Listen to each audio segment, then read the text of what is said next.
آخری دو صورتیں یہ گویا کہ قرآن مجید کے اختتام پر دو پہرے دار ہیں۔ یہ دو صورتیں ہیں کہ جو اصل میں مدنی صورتیں ہیں، نازل ہوئی ہیں مدینہ منورہ میں، اور ان کا زمانہ نزول کے اعتبار سے شان نزول بھی ہے کہ ان کا حضور پر ایک مرتبہ جادو کیا گیا تھا، تو اس جادو کے اثرات کو ظاہر کرنے کے لیے یہ آیات پھر اتری ہیں،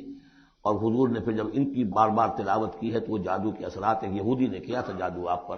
جس سے آپ کو چیزیں بھول جاتے تھے، کافی آپ کو دیہت کو تکلیف رہی ہے۔ صحیح بخاری کے اندر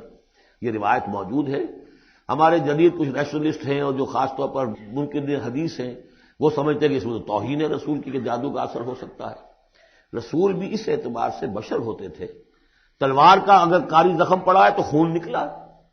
اور خون نکل گیا تو زوفتاری ہوا ہے، زوفتاری ہوا تو بے ہوشی بھی ہوئی ہے۔ یعنی یہ جسم جو ہے ان کا، اس کے اعتبار سے جو بھی بخار آپ کو چڑھا ہے، بخار میں تکلیف ہوئی ہے، عالم نزع میں نہایت شدید تکلیف ہوئی ہے، تو اس حوالے سے یہ نہ سمجھیے کہ وہ بشریت کے جو لوازم ہیں وہ ختم ہو جاتے ہیں، لیکن اللہ تعالیٰ کی طرف سے انہیں ایک مقام ملا ہے، ایک عصمت ملی ہے، ایک بزرگی ہے، وہ اپنی جگہ پر ہے۔ تو جادو کا وہ واقعہ بالکل صحیح ہے جو ہوا ہے، لیکن اس کے لیے اب یہ دو صورتیں ہیں، اور یہاں خاص طور پر نوٹ کر لیجئے کہ یہ معوذتین، یہ ایک صورت بھی ہو سکتی تھی، لیکن قرآن حکیم میں جو عام مزاج ہے کہ صورتیں جوڑوں جوڑوں کی شکل میں ہیں، تو دو حصوں میں تقسیم کر دیا، اور اس کی تقسیم کیا ہے؟ ایک وہ چیزیں ہیں جو انسان پر باہر سے حملہ آور ہوتی ہیں، اور ایک چیز وہ ہے جو انسان کے اپنے اندر سے حملہ آور ہوتی ہے۔ ان دونوں کو دو علیحدہ چیزوں میں رکھ کر اور سکھایا گیا ہمیں کہ تم ہمیشہ اللہ کی پناہ طلب کرتے رہا کرو ان چیزوں کے اثرات سے، ان چیزوں کے اثرات بد سے اپنے آپ کو بچانے کے لیے۔ بسم اللہ الرحمن الرحیم، قل اعوذ برب الفلق، کہو کہ میں پناہ میں آ گیا صبح کے رب کی۔ فلق، فلق ویسے تو یہ لفظ ہم پڑھ چکے ہیں سورہ انعام میں، فالق الاصباح،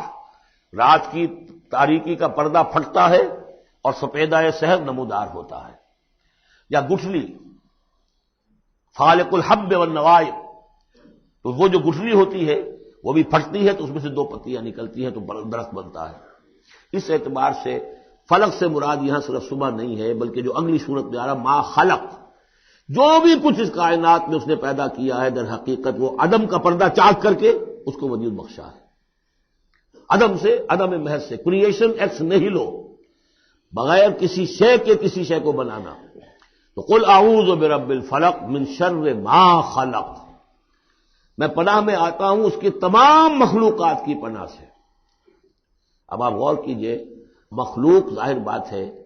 خالق کی طرح کامل تو نہیں ہو سکتی، مخلوق کے اندر کوئی نہ کوئی پہلو جو ہے وہ کمی کا، تقصیر کا، نقص کا رہ جائے گا، تو گویا کہ ہر مخلوق میں شر کا پوٹینشل ایلیمنٹ موجود ہے۔ یہ دوسری بات ہے کہ اللہ تعالیٰ کسی کو سہارا دے دے، کسی کو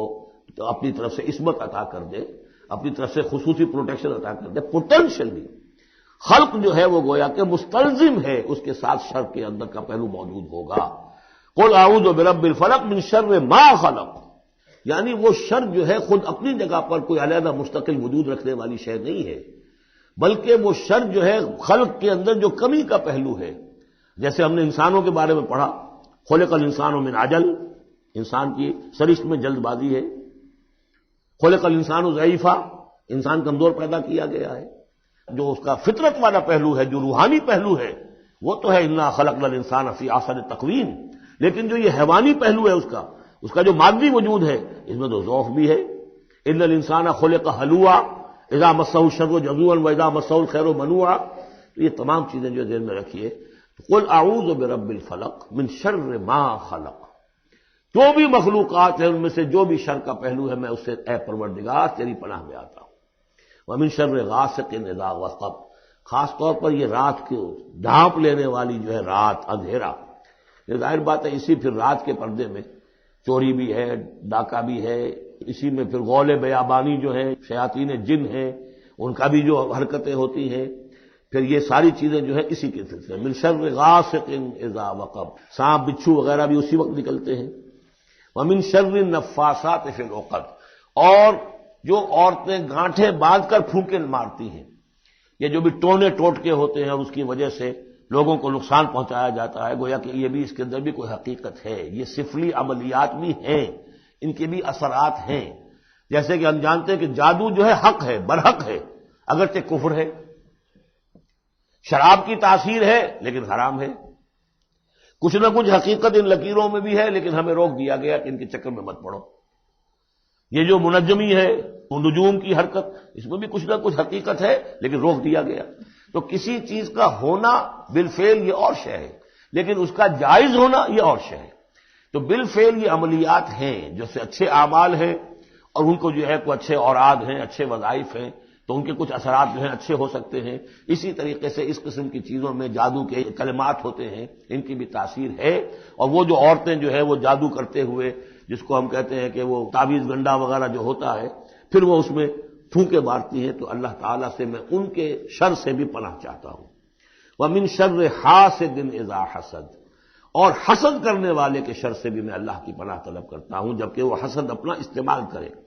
اگر حسد ہے دل کے اندر ہے تو بات اور ہے، حسد کو بروئے کار لائے وہ، اور وہ انسان کے درپے ہو جائے اس حسد کی وجہ سے اس سے کوئی نقصان پہنچانے کو۔ اور اسی کتابیں ہے عین، العین حق، کہ اگر انسان اس حاسدانہ نگاہ سے کسی کو دیکھتا ہے اس کے بھی اثرات ہوتے ہیں، اور اس دیکھنے کے بھی کچھ برے اثرات جو ہیں وہ ظاہر ہو جاتے ہیں۔ تو یہ تمام چیزیں اپنی جگہ پر ہیں، لیکن ان سے پناہ کرنے کے لیے آپ لمبے چوڑے کوئی اور شکلوں میں نہ پڑیں۔ یہی معوذتین اللہ نے جو محمد رسول اللہ کو تلقین فرمائے، سارا دار و مدار ان پر ہونا چاہیے۔ تعمذ کرتے رہیں، اس لیے کہ ہم پڑھ چکے ہیں سورہ بقرہ میں کہ حضرت سلیمان کے زمانے میں جنات جو تھے انہوں نے یہ سارے کام شروع کیے تھے، اور لوگ ان سے سیکھتے تھے جادو ٹونا، اور آج بھی نقش سلیمانی کے نام سے بکتے ہیں اس قسم کے جو بھی تعویذات ہوتے ہیں، اور وہ ایک دھندا بنا ہوا ہے۔ تو اس کو لوگوں نے سیکھا، اور وہ لوگ جو ہے آج بھی ہمارے ہاں یہ چیزیں چل رہی ہیں، لیکن یہ چیزیں حرام کی گئی ہیں، اور کہا گیا ہے کہ کوئی کسی کو نقصان نہیں پہنچا سکتا جب تک کہ اللہ کا اذن نہ ہو۔ اگر یہ یقین انسان کے دل میں ہو تو پھر اسے کوئی نقصان نہیں ہوگا۔ اور ویسے تو یہ ہے کہ تکلیف اللہ کی طرف سے کسی وقت آ سکتی ہے، بغیر اس کے کہ کوئی اور آپ کو پہنچائے، اللہ کی طرف سے خود بھی آ سکتی ہے۔ بارک اللہ لی و لکم فی القرآن العظیم ونفعنی وإیاکم بالآیات والذکر الحکیم۔